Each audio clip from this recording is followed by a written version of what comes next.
Hey everyone, welcome back to another About to Break podcast.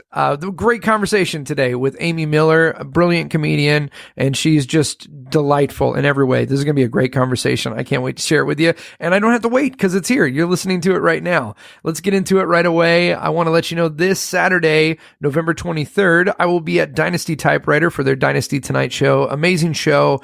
Alan Strickland Williams is going to be on the show, Waden Fetterman, Ginny Zagrino's on the show, Matt O'Brien, and some other surprise guests. So come join us for that. That's this Saturday, 8 p.m. Dynasty Typewriter.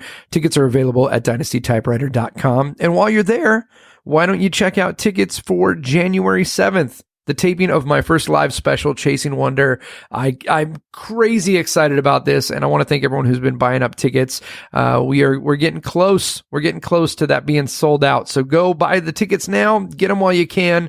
2 shows, 7 o'clock and 9 o'clock, and we're going to be taping both of those for the live special. And then I'm back at the Magic Castle the week of Christmas. I'm there the 23rd in the Peller with Simone Turkington, who you heard on the podcast here. And then we're off Christmas Eve and Christmas Day, and then we're back the 26th through the 29th. So anyway, that's it. Those are the shows coming up. Great conversation here with Amy Miller. If you love comedy, if you love entertainment, we got a lot of it. And we met a dog. I met a dog with a person name. It's a dog named Susan, and you'll hear Susan on the show as well. She doesn't say anything, but you'll hear her collar jingling. All right, friends, sit back, relax, and enjoy this episode of the About to Break podcast, my conversation with the fantastic Amy Miller. No, I'm not a writer. Okay. Something is about to break.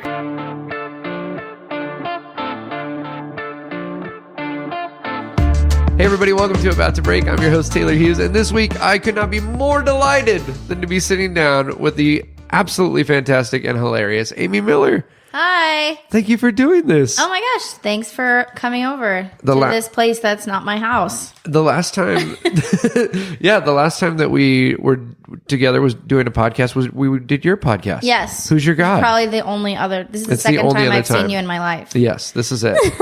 And that's what I love about this business is we can just go like, hey, you want to record with microphones? And then literally a second ago, you're like, what is this about? Yeah.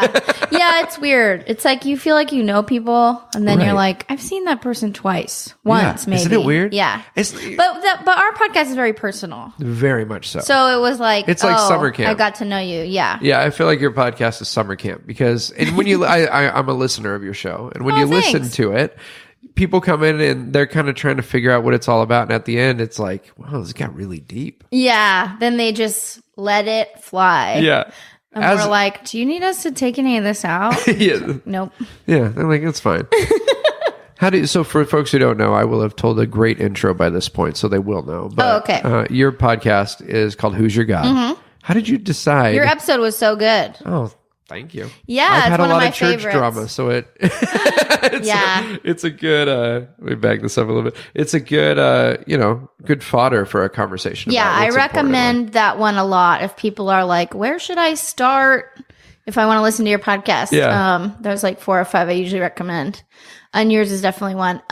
Well, I grew up super religious, and Steve and I had kind of bonded over that. Steve Hernandez. Yep. Because he was a pastor. He was my youth pastor. He was your youth pastor. Which is how we met. Which is so wild. And then I wanted to start a podcast because everybody has to. Yes, we're legally required. Yep. I mean, I had thankfully, it's a really nice problem to have because I didn't have a podcast and just I tour a lot, and people will be like, how can I find you? How can I consume?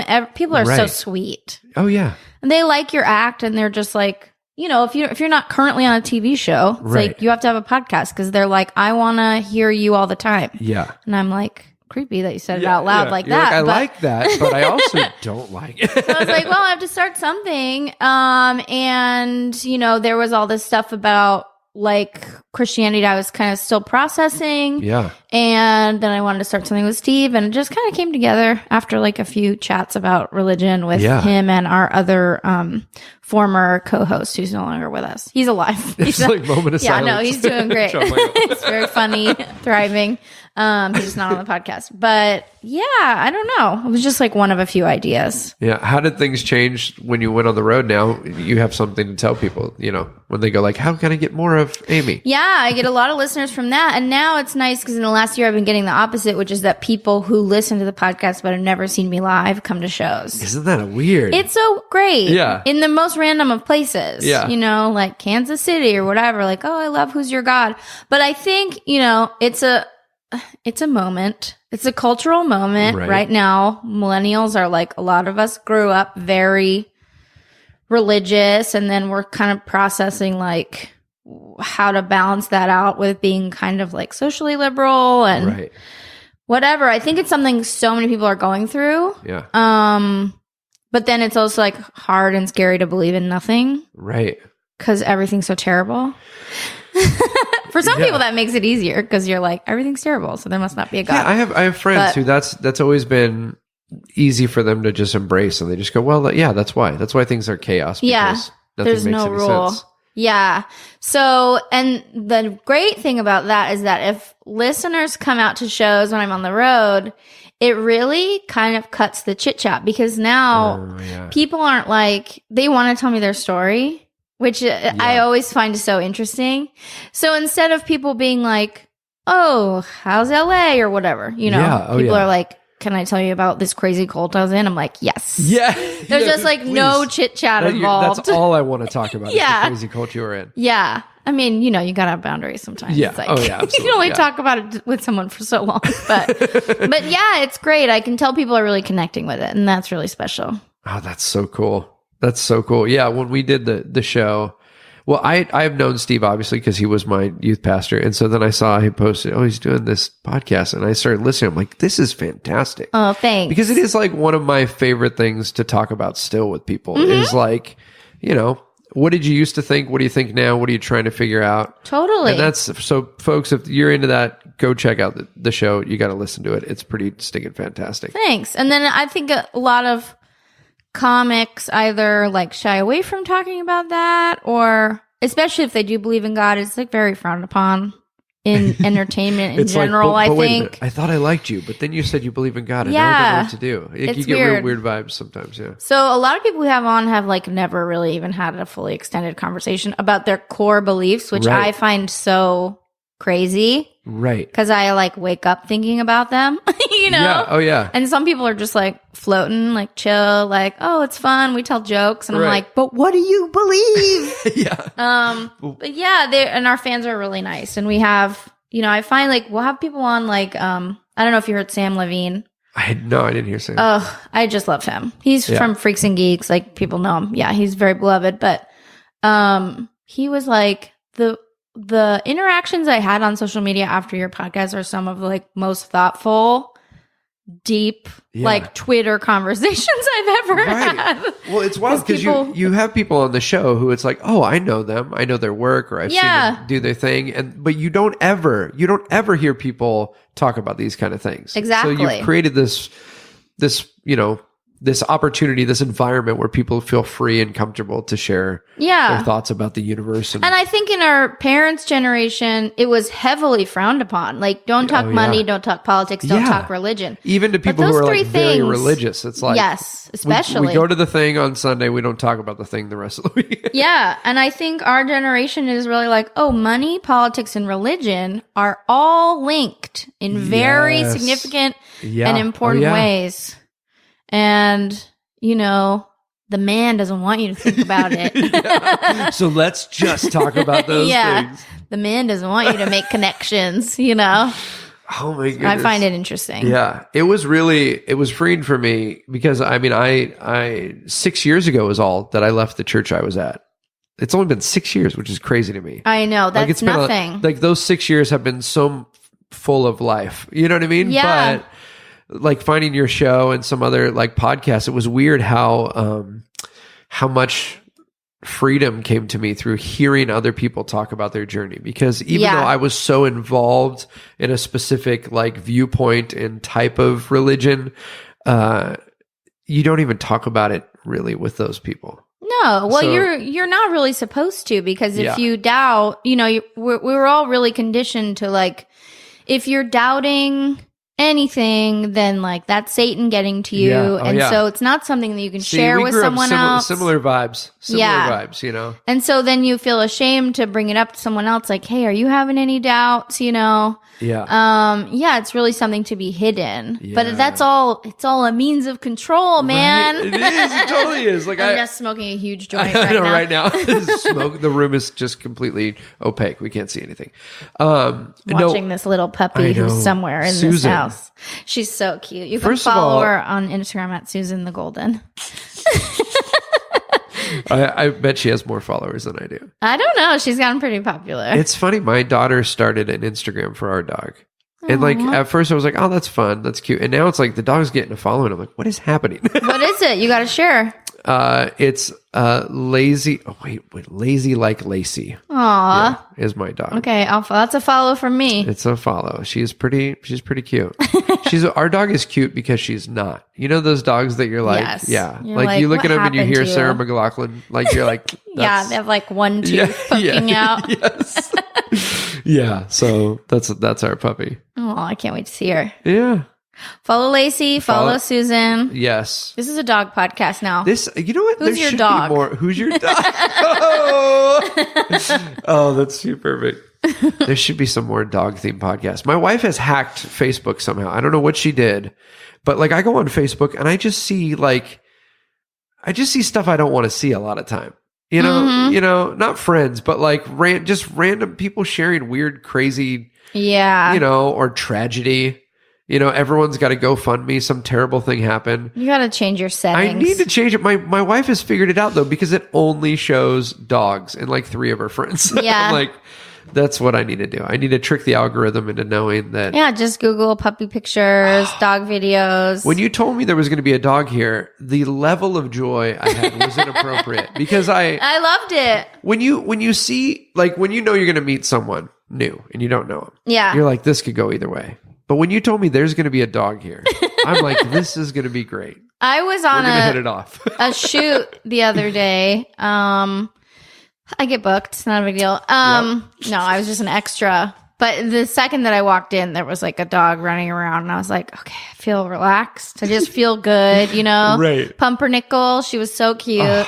Ugly cute. Yeah. Like your dog. Yeah. And it was just like, it just makes it better. Yeah. But I'm trying to get more sensitive about, like, I'm obsessed with dogs, and I know that a lot of people don't like them. And I forget. You get that vibe when you start getting excited, and Yeah. you're like, oh, I don't think they think this is okay. Yeah. So it was a good response, because I'm trying to be more conscientious about saying, like, hey, there's going to be a dog here, Right. because some people are weird about it, or they're allergic, which is legit. Yeah. And then you were like, fuck yeah. I'm like, all about it. All yeah, about it's it. perfect. Yeah. No, I'm allergic to cats, but I like cats. But I'm allergic to cats. Oh, that's right, because I have Yeah. one at my house. Yeah, and yeah.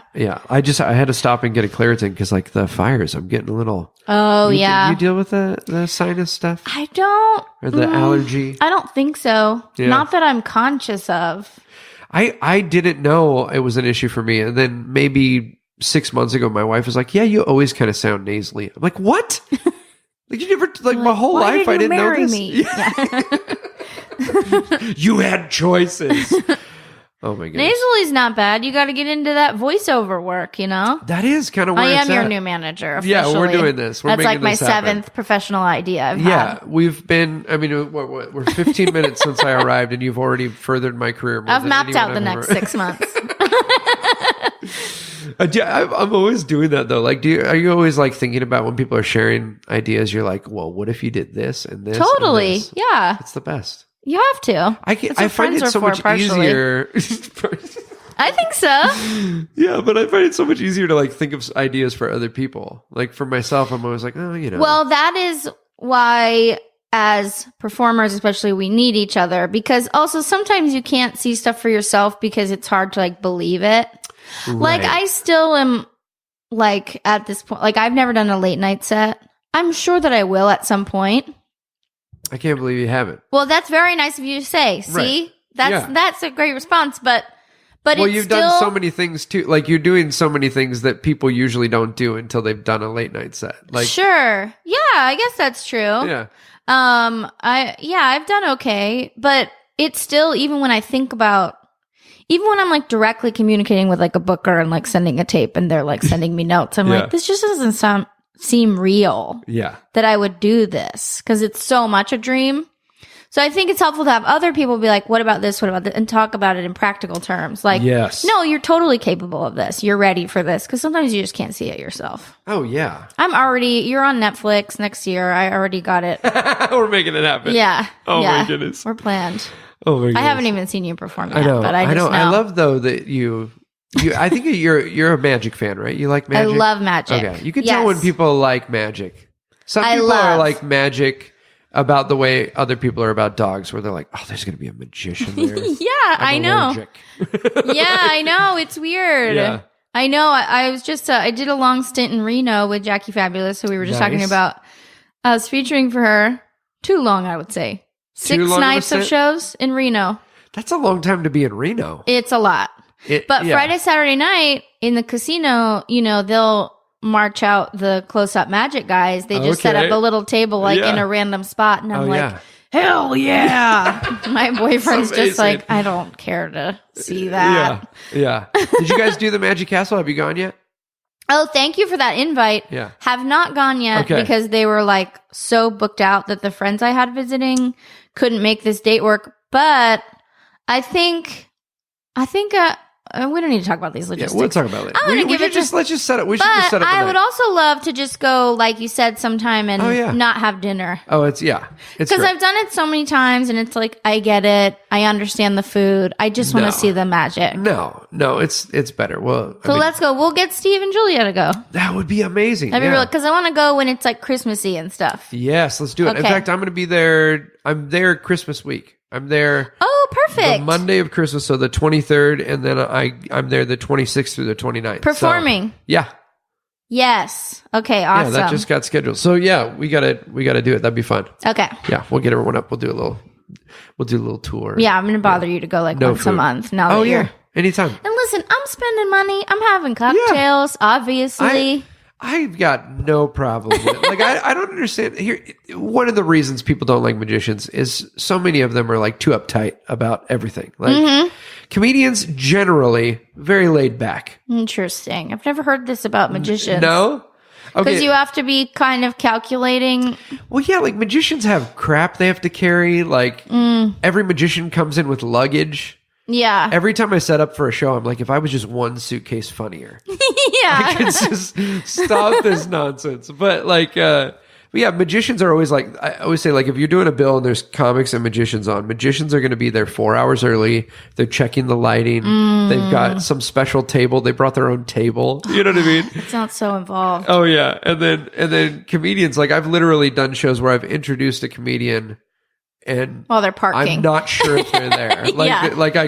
I'm going to go on stage and introduce you. Are you here? Yeah, I'll be here. I'm walking in. Okay. I've done this. Yeah. And it's like, it sounds like such a better life to me. Well, yeah, it is. And I like last year, or maybe 2 years ago, I went on a small tour with my boyfriend's band. Yeah. And I was like, oh God, this is it's a different world. So much gear. Drums. There's so many needs, every dude like had his lady friend. Yeah. And so it's just like, it's 10 people. Like, we're like loading out in the snow. Yeah. I'm lifting stuff. I can't lift stuff. Yeah. And then you're like, we're going to go, where can we go eat? We got to find a place we can park the trailer. Yeah, exactly. Then you're splitting up the money. Oh, yeah. No, I wouldn't have it any other way. I just show up.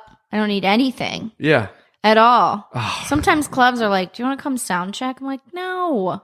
I don't want to be clubs there. Ask you to sound check for stand-up? Sometimes, yeah, certain clubs, but like more often it's like theaters who give you like an optional sound check, and I'm like, no. You're like, yeah. I'm just the opener, like whatever he wants for the sound, I'll do you that. like to see the space you're going to be in or no? Like if you go to a club and you've never been there, you like to get there early and kind of feel Absolutely. it out? Okay. Yes. And I get very anxious when I can't see it before. Yeah. But, if you're headlining, you have like two people, you can check out the space Right. while they're up. And Yeah, that's true. See how the crowd is and everything. Because every room is different. Mm-hmm. People don't understand this. And like I do a lot of corporate stuff, and corporates don't ever understand how you should set up a room for comedy or for Lord, performance. I know.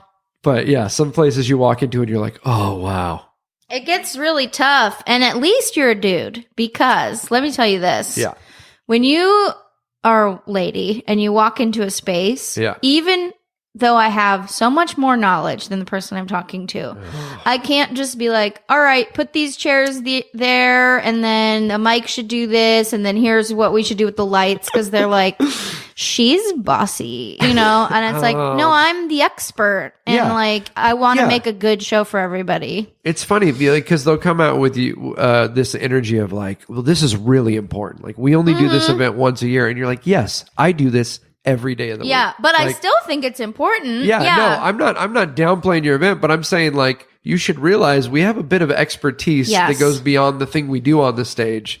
Maybe we've seen some really bad buffet lines. Mm-hmm. And the end goal is not to like control you or be a diva. It's to make the most successful event possible. Yeah.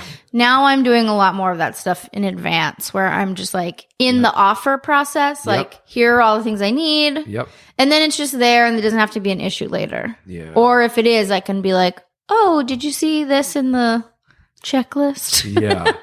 We need amplified sound. You know what I mean? Like a microphone. I did Saboba Casino recently. That sounds nice. It's a delicious Saboba. beverage. Not to brag. It's a Love casino a made of on a hot day. tapioca. No, I want boba. But I did this casino, and it was for like an in-house event. So it was all their people. So you think like it's going to be all perfect. The thing they forgot off of our little pre-discussion was the microphone. There was literally no mic. It's crazy, no right? mic stand.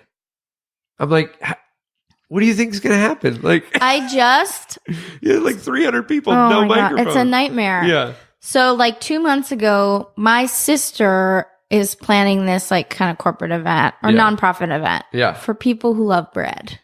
And what? I'm like, I will join this, whatever the organization she like is. works for the Bread Guild of America, like literally. That's amazing. So I was like, okay, well, Tom Papa, huge bread guy. Oh yeah, he might be out of your price range for this event, but maybe he'll do it, for whatever you can afford and the love of bread, and because I recommend you. Right. But if I send you to Tom, you have to do everything I say. Like, please do it. You have to do this whole checklist, make sure there's no talking in the venue, make the and it was months and months. And then it was in LA, so she traveled down to do it. And then literally morning of the event, I was like, oh, where'd you get your mic and speakers from? And she's like, we didn't get a mic. I'm like, oh my God. What? I told you months ago. And this is like the number one thing on the list. Like, of course, it's a comedy show. I bet you anything they already had the centerpieces picked out that afternoon. Yeah, centerpieces exactly. that no one's going to care about. But muffins baked. And then my heart is just beating. And it worked out. Someone helped out and like got her a system by the evening. But I was like, how does that happen every time? See, and this is where magicians differ, because magicians go, I'll fix the problem. I'll have my own mic. Like, I'll bring my own PA. So magicians travel with like... It's in a box with these doves. Backdrops and lights. And like some friends I have, I'm like, dude, what are you doing? Like, they have all this stuff, but... Well, I mean, that's good. I suppose. I guess you can also like up your fee too by being like, I bring everything. I'll bring it's forks. all inclusive. I'll bring forks, I'll bake. Yeah, that's your negotiation. If they're like, well, that's out of our budget. Well, if I don't have to bring the forks.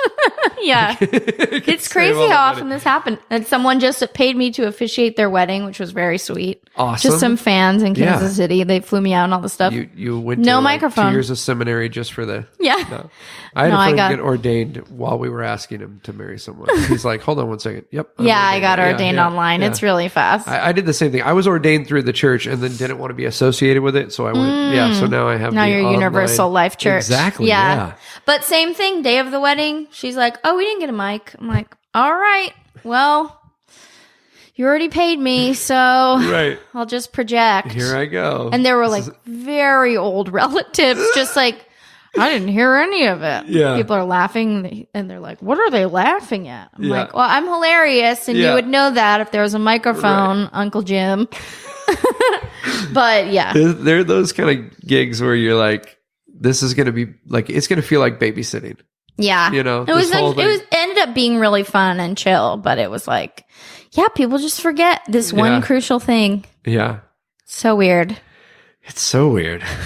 When did it change for you from like, because obviously like you start doing open mics. Well, let's go back. We'll do the story. Okay. We'll go back. Okay. Take me back to the moment you thought, I think I'm funny enough to talk in a microphone. Oh man. I mean, that took years probably. I guess I was a fan of comedy, but not a fanatic, and more of like a childhood fan. My dad would watch comedy, and we watched, like Eddie Murphy and Bill Cosby, and like, I also like didn't sleep as a kid, so I guess I still am very nocturnal. Okay. So I always watch. You just would have a hard time falling asleep, or you just like to be up. Okay. Both. I was always like the last one up. Yeah. Also, it was quiet in my house when everyone was asleep, Is and Oakland? Is that where you grew up? In the East Bay, yeah. So I would always watch all of the late shows.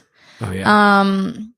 And yeah, Premium Blend, anything that was on HBO, like Def Jam. Not supposed to watch that as a child, but yeah. But then I had a long gap where I would sometimes go see comedy, like at the Punchline. Around the time that Maria Bamford and like Brian Posehn and Patton Oswalt were doing that tour, like I went to that show. But I wasn't like, I didn't know who a lot of people were. And then, I don't know, it was just really kind of random. Like a friend was going to an open mic and I was like, over the next couple weeks, I was like, can I write jokes? Like, I really wanted to get over my stage fright. Yeah. And that was very important to me. And I wanted in my 30th year to like work on that. Yeah. Because it had been a very big problem my entire life. Like just talking in front of anybody? Talking in front of anybody, being in front of anybody, that kind of stuff? Any attention, I just had so much anxiety about like anything like that. Oh yeah, school reports. Social anxiety, like social all related anxiety. Yeah. Not even just standing in front of class, but like in college, I would like miss a lot of class because I didn't want to be like if I was running late. Oh, I didn't want people to turn around and look at me like in the lecture hall. That sound and everyone turns. So I just wouldn't go in. I would literally walk up to the door and then go back home. Like, it was really, really bad. And then I was in, I worked for startups in San Francisco and I had more of like a leadership role and I had employees and stuff. And I was like planning these conferences. It was just a really big hurdle. So I was like, well, this is the scariest kind of public speaking I can imagine. Yeah. And then she just like dared me to come with her. We both signed up.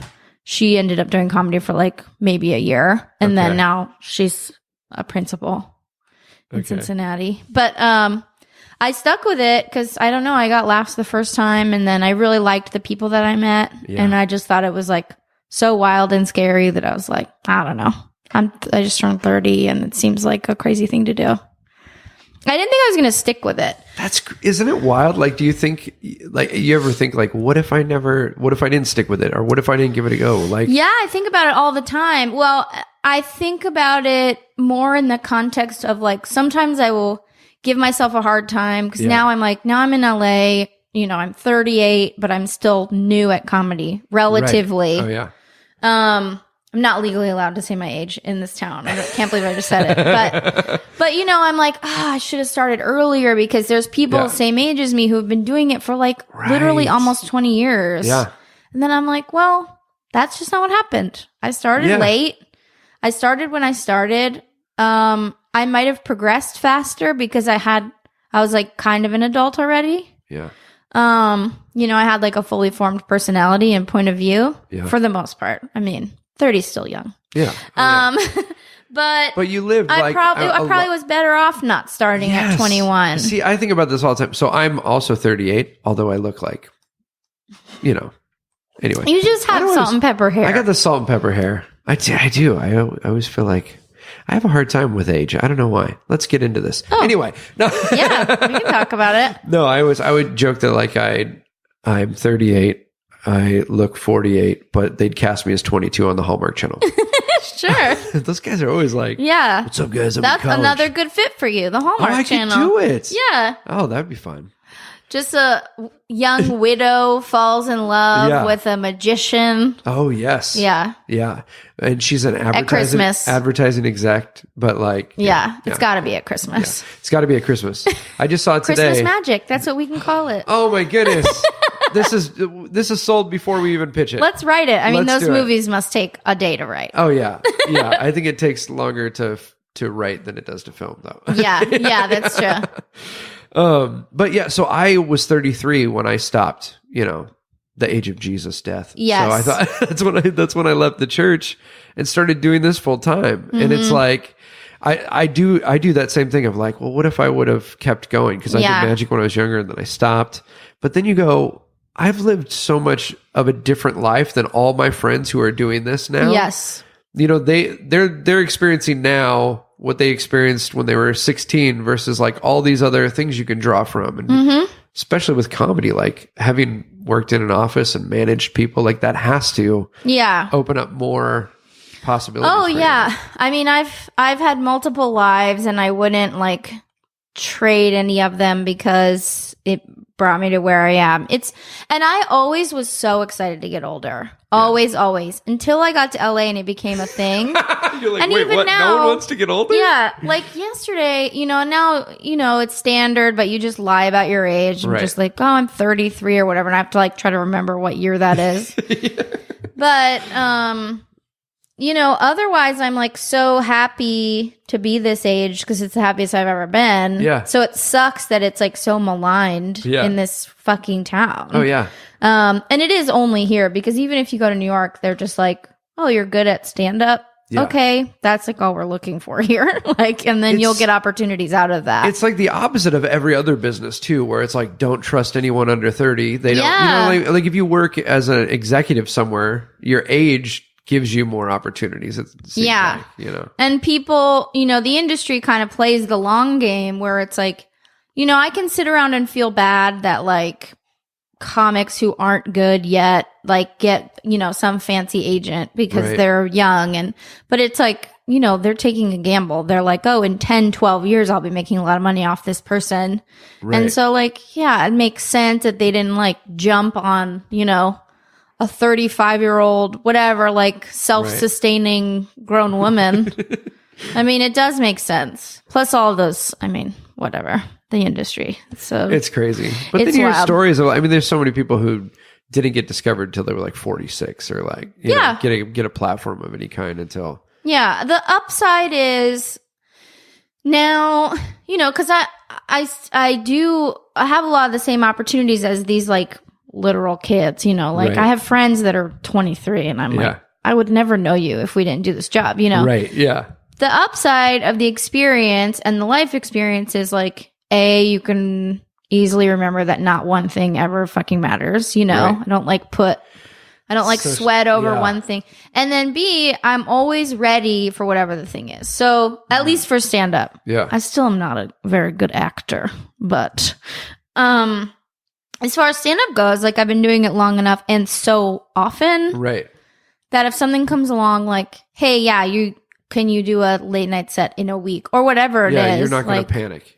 Like, no, I'm like so ready. Yeah, but 3 years in, I wouldn't have be. Yeah. So it's fine. It all happens how it happens. It's the magic of stage time. Like it's just flight hours, right? There is not, like we were talking about Branson and people are like, why did you take a 6-week gig in Branson? Mm-hmm. And part of it was my whole family can be together. The other part of it was I'm going to do 122 shows in 6 weeks. Like it's like doing Edinburgh or something. Yeah. Oh yeah. It's like put new stuff in and like, a week later you're like, wow, this really has potential or this idea is awful and it's never going to get good. Like let's move on to the next thing. So, totally. Yeah. It's and it's I always have to remind myself like I'm doing the job, so I can be like, oh, I want to do this thing or chase after this opportunity or be bitter about something I haven't gotten yet. But it's like, I'm doing the job. Yeah.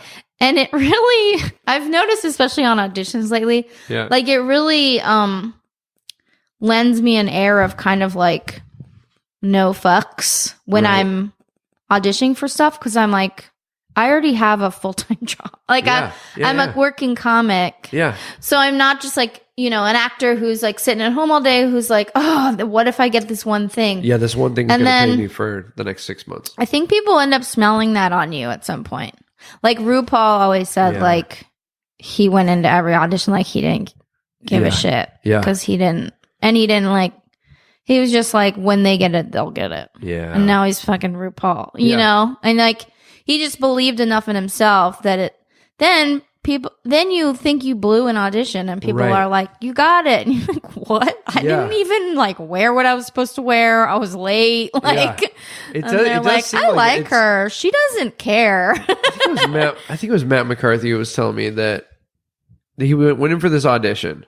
And it was one of those ones where it's like, I'm not passionate about this project, but it's a good payday. Mm-hmm. And so like you can get in your head about like thinking about you spending the money before you get it, you know? Yeah. But they asked him like, would you shave? You know, he has this guy's beard. Yeah. Would you shave for this? And he looked at the script and went, not for this. And they booked him and like rewrote it where the guy had a beard. Like yeah, because he's hilarious. Yeah, I mean, they were right to do so. But I just love that attitude and that confidence of like, look, I'm not gonna kill myself to try to, you know, sell batteries. I know. Whatever it is. You know, like there was something that I booked that I'm a lunatic saying this, but there were so many people at the audition. Yeah. First of all, I almost left because I was like, this is like 120 people here. Like, they're way behind. Yeah. It's like taking up your whole day. Yeah.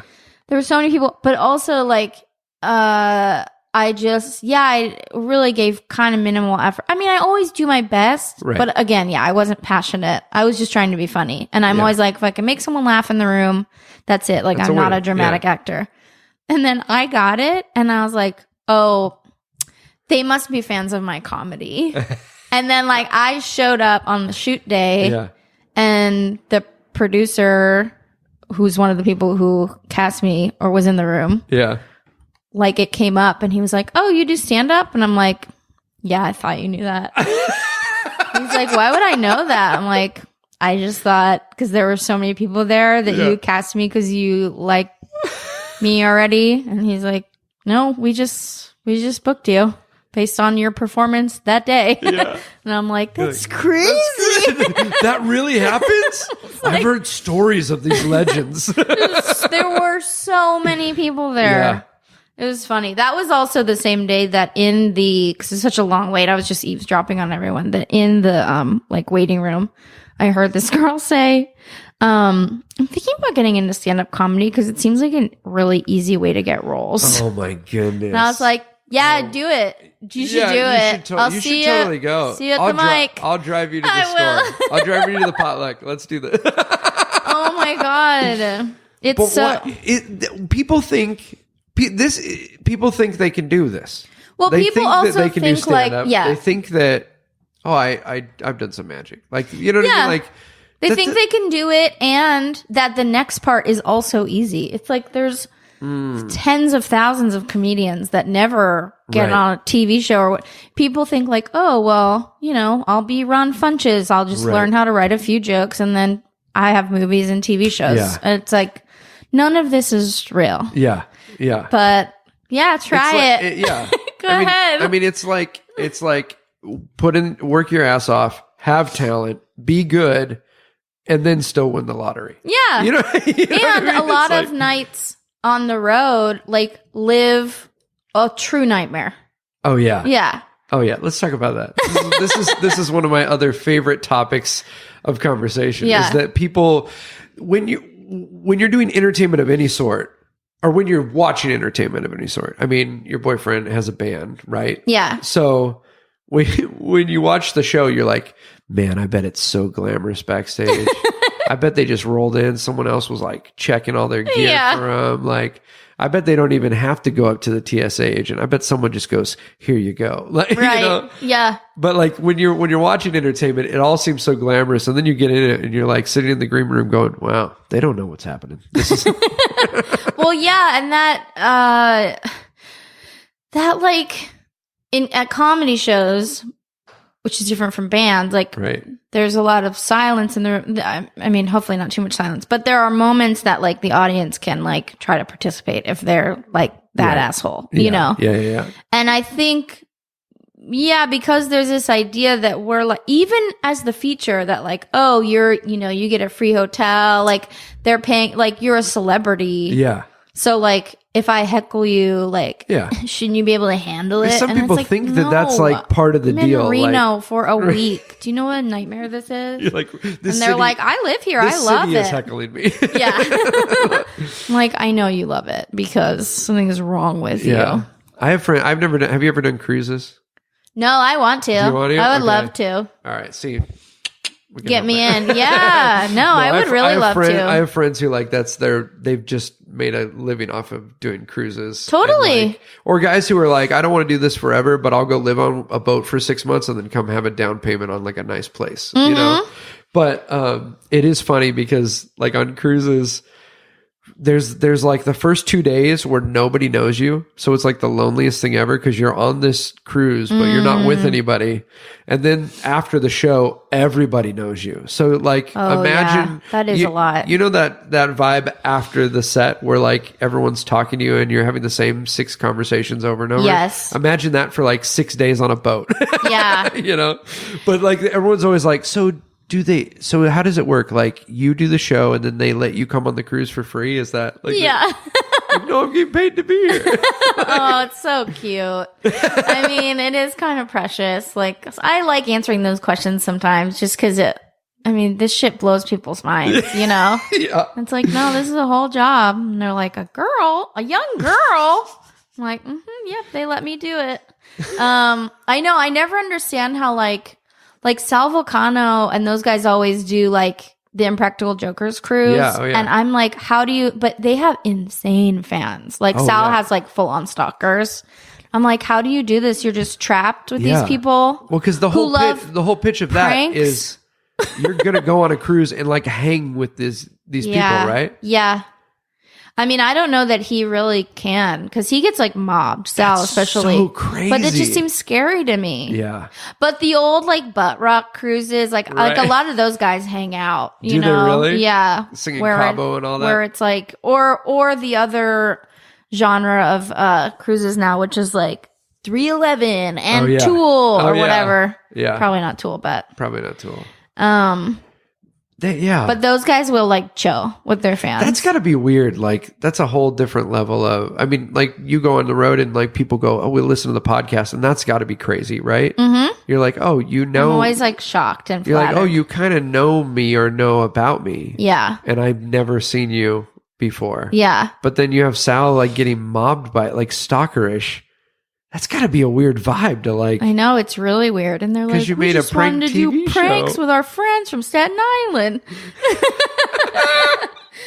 That's so weird. I know. There's like a balance you got to get into where it's like, I don't know. And I'm on the periphery of some crazy fandoms. Like, you know, the Doug Loves Movies fans are by far the sweetest people like on the planet. Yeah. Like, they're kind of nerdy. They just love movies and smoking weed, whatever. They're like very, very nice. But yeah, they'll show up at shows like all over the country and just be like, "Oh, I heard you on Doug Loves Movies." And I'm just like, that's wild. Yeah. That's so nice. Yeah.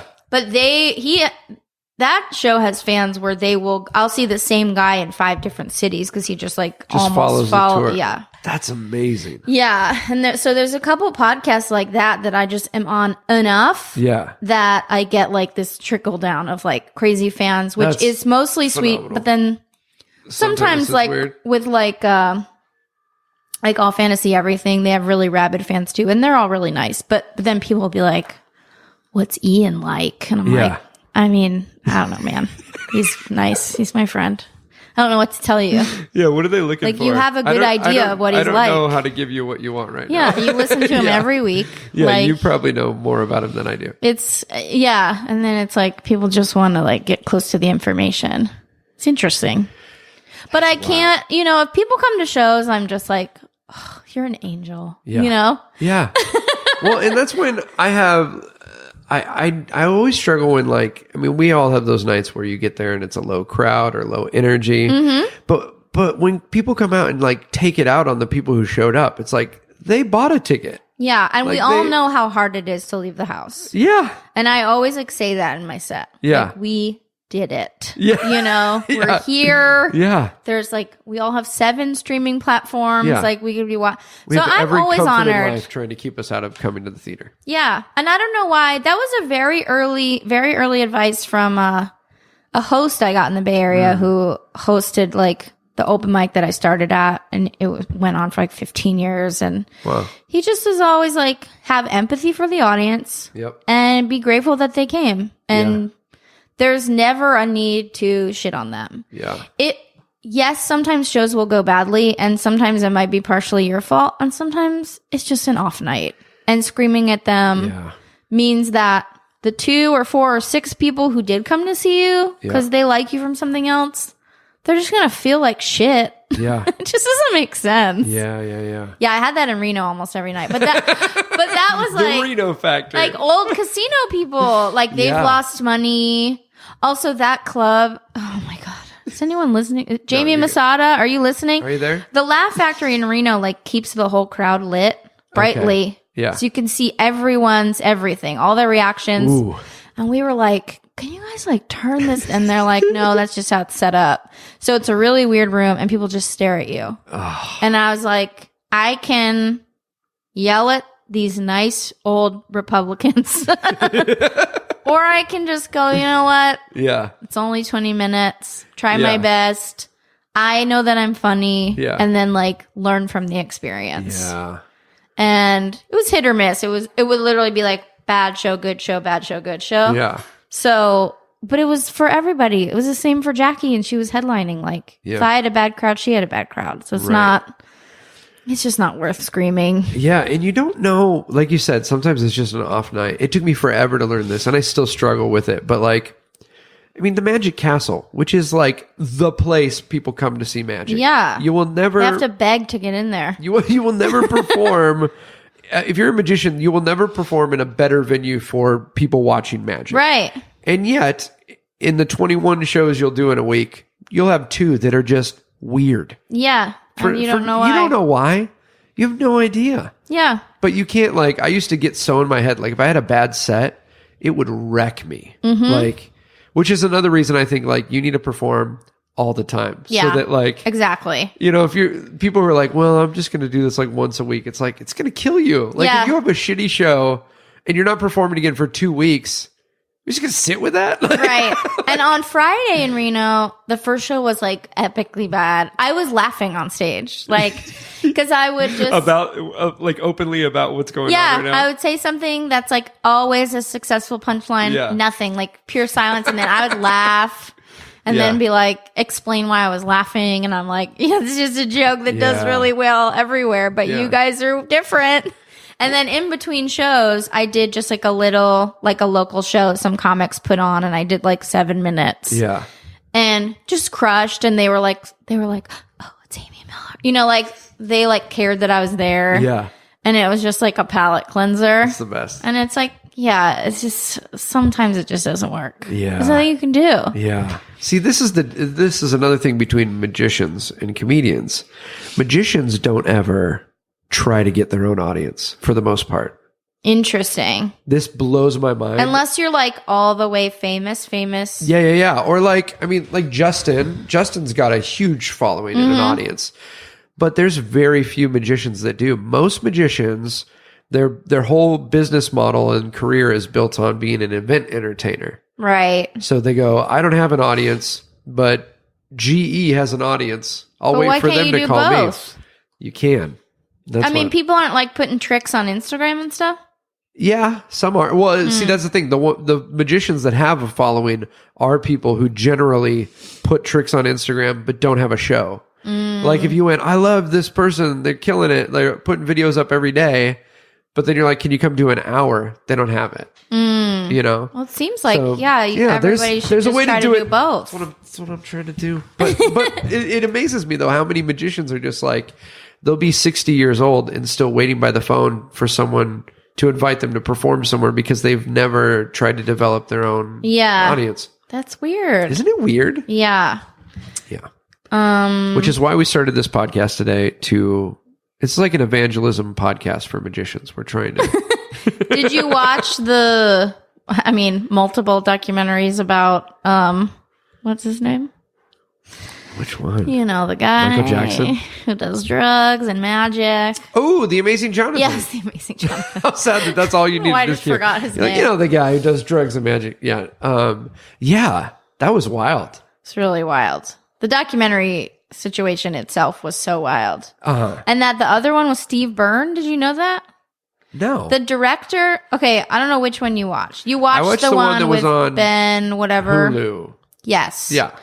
Who finds out midway through that Jonathan is allowing this other crew, and then they're like on the bus and they blur the director's face of the other movie. No, I didn't see that. Oh. Which one did I watch then?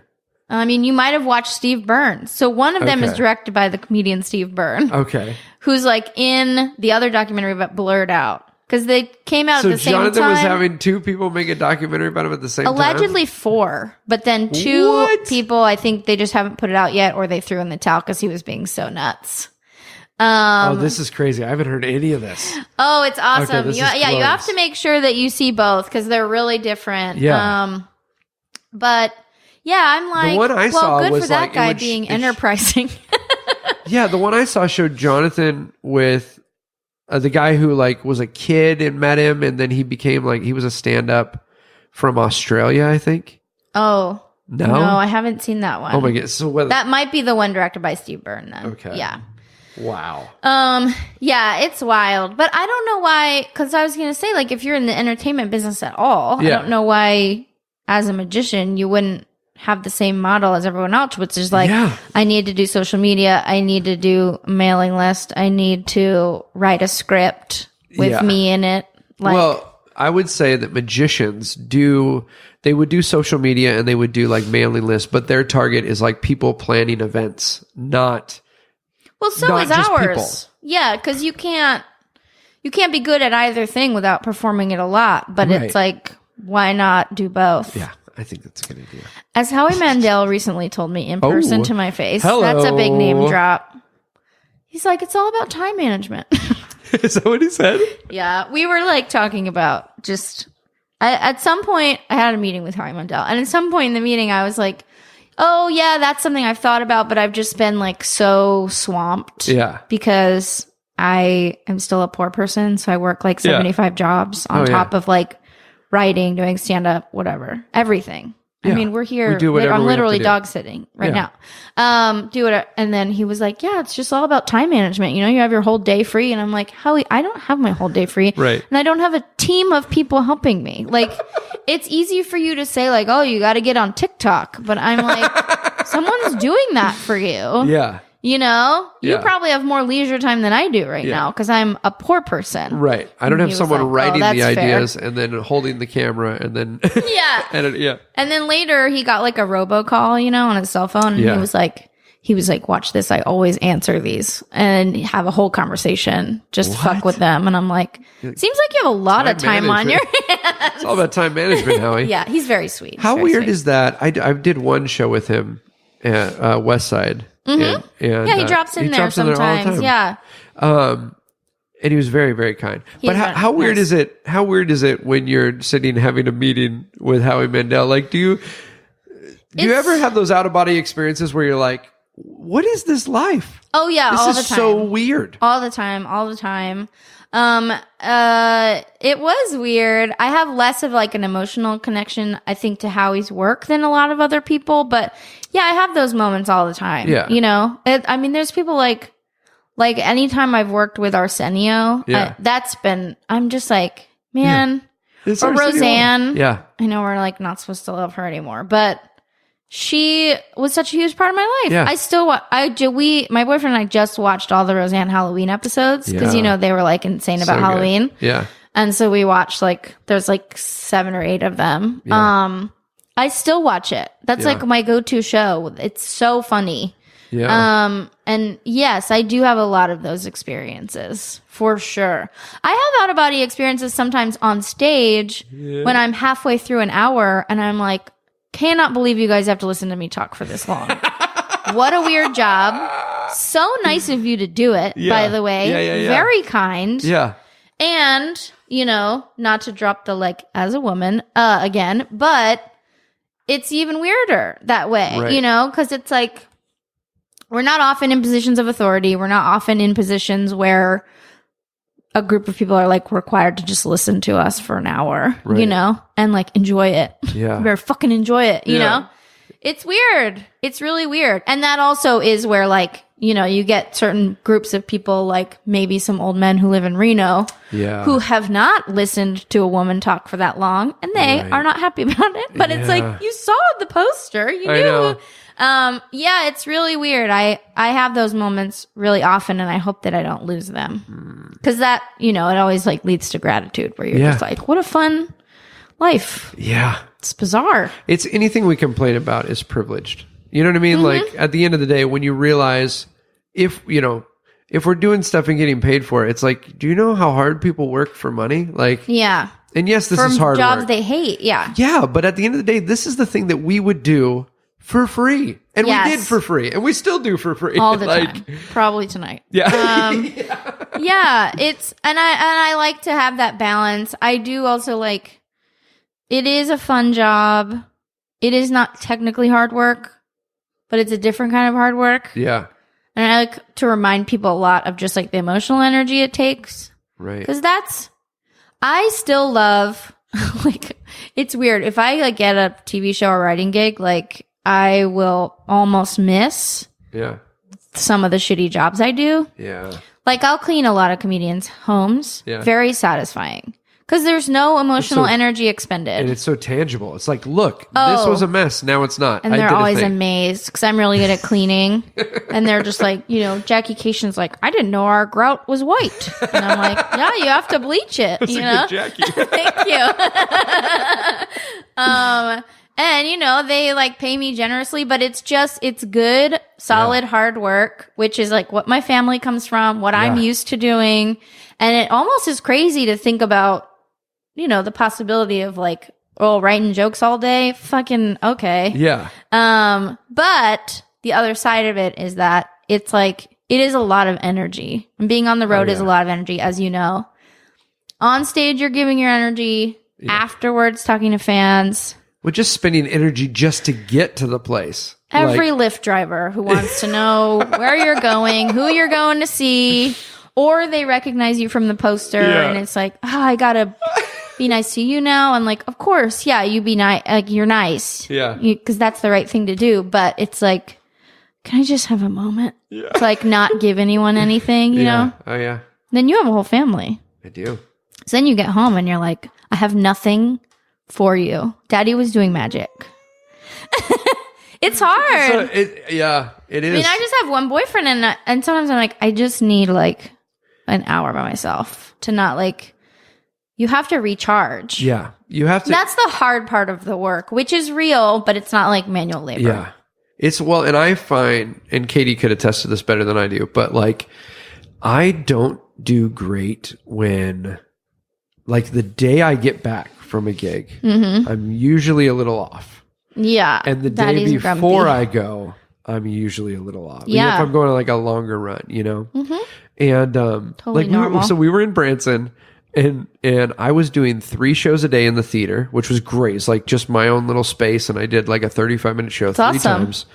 And then at night we did this variety show, and I was doing a Branson, they're going to have a gospel number and they're going to drop the American flag at the end. The whole vibe. But I was doing 2 20-minute spots or 2 10-minute spots in this variety show. So it was crazy schedule. Mm-hmm. The last week we were there, they let me know, the park's not going to be as busy, so we're going to drop the theater shows during the day. You'll still do the variety show at night, and you still make the same amount of money. Mm-hmm.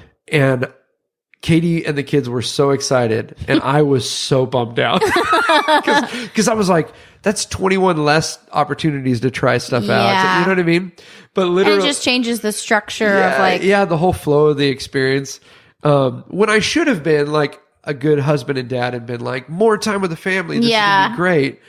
And the girls were Dad, why are you sad about not doing the daytime shows? And this is not a dig. My wife said this the sweetest way possible, but 100% honest, said, because he can't be happy. He's sad when he doesn't have enough shows. And he's sad when he has too many shows. Also, if you have anxiety and anything that's planned changes, it can be hard. Yeah. I've totally had that where like a show was canceled because there were going to be 2 people or something like in an early show. Or sometimes if you go to like fucking Boise or something, they're like, oh, there's a football game today, college football. So everyone's inside. It's like, oh yeah, Kansas City, any like sports town where they're like, nobody came, but it happens all the time. Like it's not your fault. We're going to pay you the same. And I'm like, can I just do it for the 2 people? Can I just do the show? And then we ask the 2 people, and they're like, we don't want to. No, I want to be alone in here. You could start. See, this is a Magic thing. Like in Magic, I would just grab a deck of cards, do a close-up show. You should start close-up comedy. Yeah, or strolling comedy. Give them a therapy session. Just I'm walk like, around what's with a mic deal? stand. Crowd to crowd. Yeah, totally. So I want to know, because you mentioned that you had some social anxiety, and that you wanted to overcome that. Like most people would think the cure is not to stand on a microphone in front of people. Right. How did that, like, did you immediately find it a freeing experience, or was it a process? No, it was a long process. And immediately I found it, so I just thought I was going to pass out. Yeah. Like my first set, I was like blacked out. I recorded it, so I think I knew that people laughed for that reason. Yeah. When I played it back, but like it was a long process. But I guess my first few sets were good enough that there was some momentum. Yeah. And when there's like social momentum in a good way, like, people ask me to be on their shows, and I'm like, yes, because that's not right now. That's a scary thing, 3 weeks from now. So then the goalpost just kind of keeps moving, and then the momentum sort of gives way to like being comfortable eventually. Yeah. But it was definitely a process. It was really, really scary. And because comedy is so social as a thing, because you have to meet all these new people, and every crowd is different, and every town is different. And even like, especially probably in clubs, like they all have their own little political vibe of as far as like how the club is run or booked, or it's so much just trying to figure out, okay, how does this work here? Right. And I was never an antisocial person in the way of like, I had professional job. Like I can always meet people and be like polite and shake a hand. I mean, I wasn't like looking at the floor or anything. I was like, I knew all that stuff, which is a big part of comedy. I've learned also it's like good to be good at. Yeah. Just being friendly and easy to work with, and like thanking people. Yeah. And I always worked in the service industry. So I think if you're like a waitress, like that translates really easily to a lot of the social pieces of comedy. Yeah. It was just the being center of attention that was so scary in any way. And yeah, it took a long time. I mean, sometimes it still freaks me out. Yeah.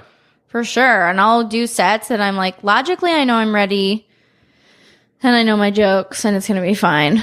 But in the moment, I'm like, what if I just shit the bed? Yeah. Or like all the people in this room hate me at the same time. And it's like, that's just not how crowds work. Yeah. Yeah. It's true. It's weird. We're pack animals, Yeah. So it's like, the chances that a whole room is really going to despise me are so low. Yeah. I shouldn't say this. I'm going to bomb tonight. No, it's not. It's like every time you say stuff like this, then you bomb. About the stuff?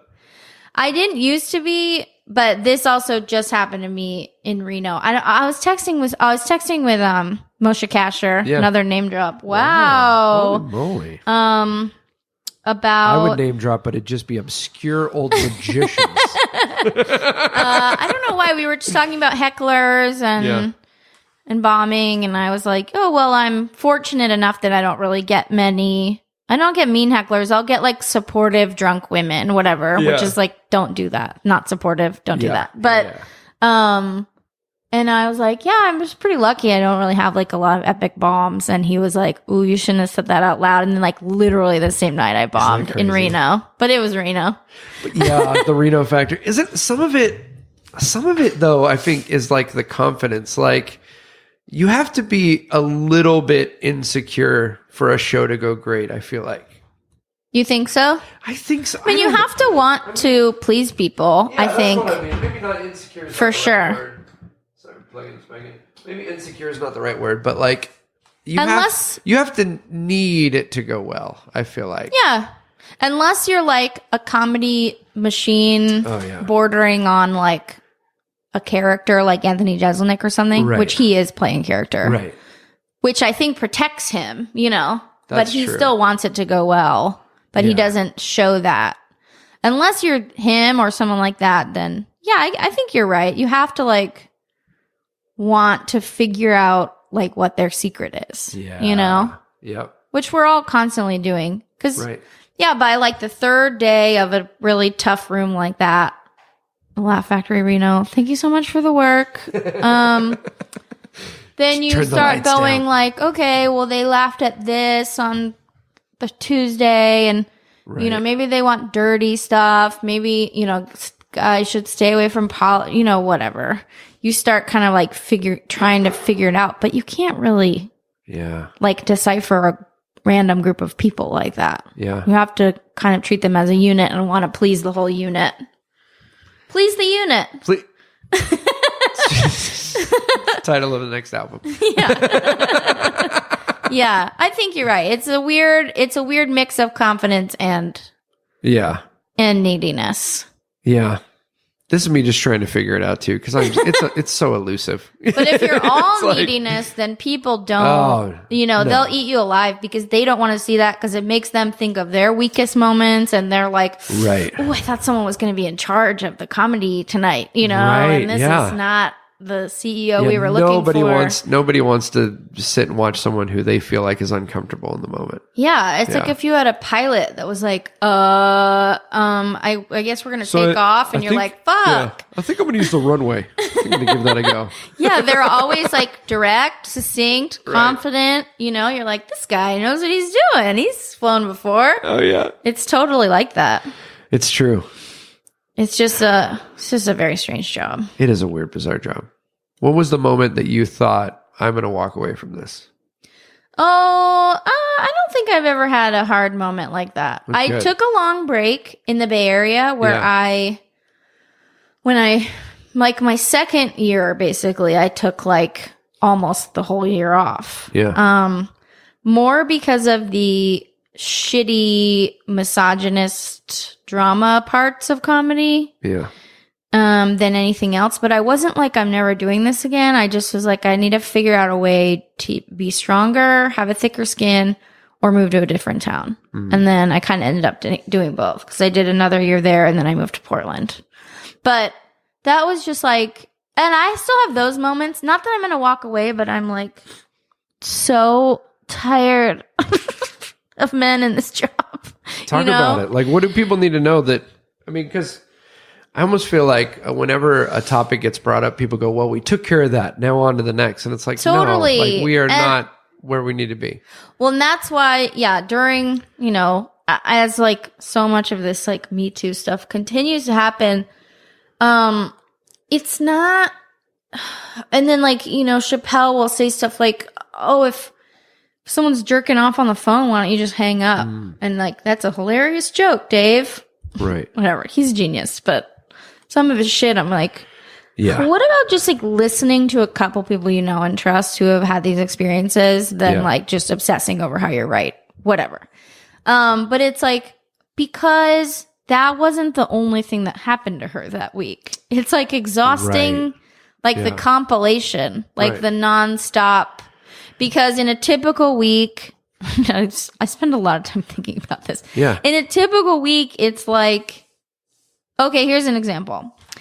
Yesterday, I had a friend who's an artist, writer, and he had like his first troll. Okay. He's literally been a pretty successful comic artist for like 20 years. Yeah. And I was like, you got a troll? Yeah. Like fucking, I don't have time for this, you know? Yeah.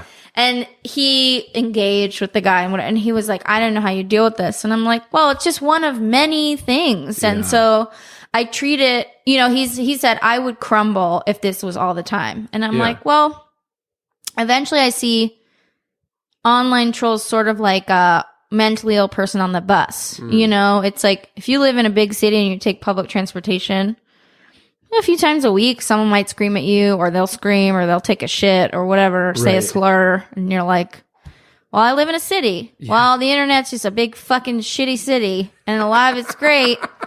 But he was like, oh, you're so strong. And I'm like, yeah, I'm a girl. Yeah. Like, and it's you don't just have the option not to be. One thing, you know? So in a typical week, it's like, I've had a shitty interaction with a club booker who thinks I'm being too demanding because I'm like, hey, can you put my tickets on sale? Yeah. Because the show's next week and we confirmed 5 months ago, you know?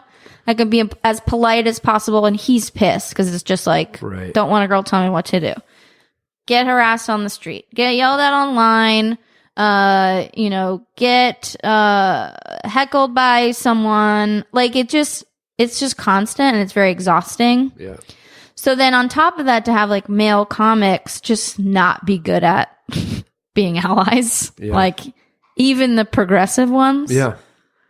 Which is worse, almost. Like, I'll take, like, a lot of those Comedy Store guys who just openly don't give a fuck about women or anybody who thinks they're struggling over my friends who are like, I'm voting for Elizabeth Warren, but, like, exclude women from every opportunity that they have, you know, in their hands. Because at least they're full, you know, the Comedy Store guys aren't full of shit. Like, just tell me, you know? Yeah. Yeah, it's just it's a whole collection of things that gets very tiring. And sometimes there are certain weeks where it's just like, just one more thing. Yeah. And I will fucking stab a dude, you know? But all I tell like younger women starting out and anybody who's like at a breaking point is literally all I can do is just have like a network of women that I can hang out with and like talk to about it. Yeah. Because this is the other thing. We're at this point. There's that great Kathy Griffin clip from a couple weeks ago where she was on KTLA. I didn't see it. Oh God. It just like summed up so many things for me. She's talking about how she doesn't have any paid work coming up. And she's like, you know, you can't tell me that's not because I'm like a 54-year-old woman in comedy. And this guy who's not even at the desk, he's like the weather guy on the news. On the news. At the end of the desk, he's not in the segment. He's supposed to be silent. Just chimes in like, actually, there's a lot of women your age doing comedy and doing great. And she was like, okay, name 5. And he was like, well, I don't have that information. And she was like, okay, then don't chime in because no one was talking to you and this is my experience. Oh, that's so good. And then he tries to keep going and she's like, yeah, I'm just at a point where I don't need to explain it anymore because I can just like talk to other women and they're like, it's real. And then I can go about my, you know, I'm like definitely at a point where I just don't, if someone's like, it's not hard for you or it's not different or like women aren't funny, whatever. I'm just like, I never have to talk to you again. Yeah. It's not my job to teach you. You have women in your life. You could listen to them, but you don't. Yeah. I do think, it's good for me to hear stories. I want to have these conversations keep happening because I've got 2 girls. And I don't want to get to a point where we think like, I have friends who think that racial injustice isn't a thing because they don't see it in their everyday life. Right. And so good. I'm not saying like you have to talk about things you don't want to, but I also do think there is value in us sharing our experiences because certainly, so many people aren't exposed to it and don't go like, hey, we need to be better. Oh, totally. And I share them constantly. Yeah. Follow me on Twitter, Amy Miller. It's just that if I get this pushback of someone saying that's not real. Oh yeah, or it's not because you're a woman. I'm like, they just want to argue. Yeah. I mean, it happens in real life too. Because it happens all the time. There are even moments with my boyfriend who's like a total feminist. He doesn't call himself that because those guys also have problems.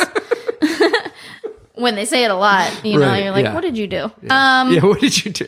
And I understand it's a tough balance. You guys can't win sometimes, but I also don't have that much empathy about it. But yeah, even moments where he might be like, do you really think it's because you were a woman in that situation? I'm like, yes, of course. Yeah. And then he'll believe me, of course. But it's like, there's even just like, I don't know, maybe that guy's just a dick or whatever. And it's like, yeah, but this is a booker or a club manager who everyone before me said like, he's so nice. Oh, yeah. And then the pay thing is like constant. Now, if I get an offer from a club, I look at their calendar to see who's coming or who was there, find a man that is like, and I'm very realistic about it, a man that's on my similar level, like similar credits, similar skill level. Yeah. See, that's such a weird thing about this business too. Similar like, draw. Yeah. Because there's some people, maybe they're not great at stand-up, but they have like just a massively popular podcast. Right. So I'm not, yes, that guy deserves more money than me. And then I'll ask what they made, and it's always like twice as much. Jeez. And then I'll be like, hey, and I always name the name with permission. Yeah. Like, this person said you paid him this much. Can I make that? And they're like, yeah. It's just and like, they just like, why did you ever offer me the other number? That's insane. It's constant. And there's no accountability with it. Like, especially when it comes to payment in this business, like, nobody knows unless you ask and people tell you. Well, I think that we all need to talk about it. And like, that is something really easy and kind that like my male colleagues can do for me is just answering that question. Yeah. And then, you know, there's a fun intersectionality about it where like I've also done this and asked like 2 men, and one was white and one was black. And then the black dude got offered like half of what I got offered. And I'm like, yeah, racism is really bad too. And it's like, if we all share this information, then, you know, it helps. Some of it too, I think, is that when you're starting out, you're so grateful to be on any show and to do anything. And then when you start getting paid, it's like, holy crap, like, I got paid something. Then you know what's possible. Yeah.